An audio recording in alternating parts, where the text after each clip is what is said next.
Video शुरू होने से पहले मैं आपको बता दूं कि यार अनअकैडमी पे मेरी प्रोफाइल बनी हुई है, वहाँ पर जाकर आप पढ़ सकते हैं मुझसे। और काफ़ी ज़्यादा जो टॉप एजुकेटर्स भी वहाँ पर पढ़ाते हैं, तो आप उनसे पढ़ सकते हैं। और यार वहाँ पर अभी लाइव क्लासेस चल रही है, अगर आपको रिवीजन करना है किसी भी तरह का फिजिक्स, केमिस्ट्री, बायोलॉजी का, तो आप वहाँ पर जाके कर सकते हैं। वहाँ पर आप अगर मेरा कोड यूज़ करेंगे AB सर, तो आपको मिलेगा huge discount. Thank you very much. अब बढ़ते हैं न्यूज़ की तरफ।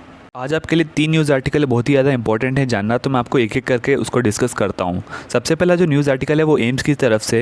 इन्होंने कहा है कि in the view of evolving situation of corona virus outbreak, the competent authority of AIIMS has decided to postpone the following entrance examination which was to be scheduled to be conducted on June and July of 2020।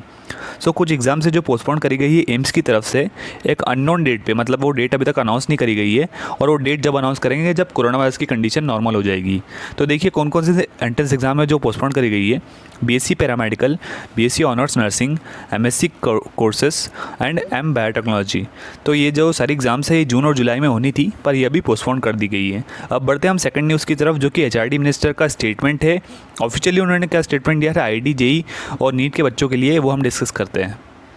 तो यार दूसरी news जो है वो हमारे HRD minister की news है। जब उनसे पूछा गया कि IIT JEE और नीट एग्ज़ाम्स क्या कैंसिल करेंगे या फिर क्या होगा उसका डिसीजन आप बता दीजिए, क्योंकि काफ़ी सारे बच्चे जो परेशान हैं। तो उनके एग्जैक्ट वर्ड्स जो थे वो मैं आपको पढ़ के बताने वाला हूँ। The decision will depend on the prevalent situation, we care about our student safety first, they are our future and we are focusing on their wellbeing amid the pandemic. मतलब कि जो सिचुएशन है उसके हिसाब से डिसीजन लिया जाएगा और सेफ्टी हमारे लिए फर्स्ट प्रायोरिटी है। इससे तो यही झलकता है कि सेफ्टी अगर फर्स्ट प्रायोरिटी है तो फिर पोस्टपोन होना चाहिए। पर क्या न्यूज़ आएगी वो आपको बताता हूँ। और इसमें उन्होंने एक और स्टेटमेंट दिया है कि I have worked for almost 16 to 18 hours a day during corona virus pandemic. और उनसे जब पूछा गया था कि आपने जो है क्या काम करा है लास्ट 2 महीने में, तो उन्होंने कहा है कि मैंने 16 से 18 घंटे काम करा है कोरोना वायरस के टाइम पे, और आप लोग के लिए मैंने काम करा है। इस तरह से उनका स्टेटमेंट था डॉक्टर रमेश पोखरियाल निशंक का, जो कि फेमस है अपनी शायरिया और जो अपनी पोएम लिखने के लिए। तो अब बढ़ते तीसरी न्यूज़ की तरफ।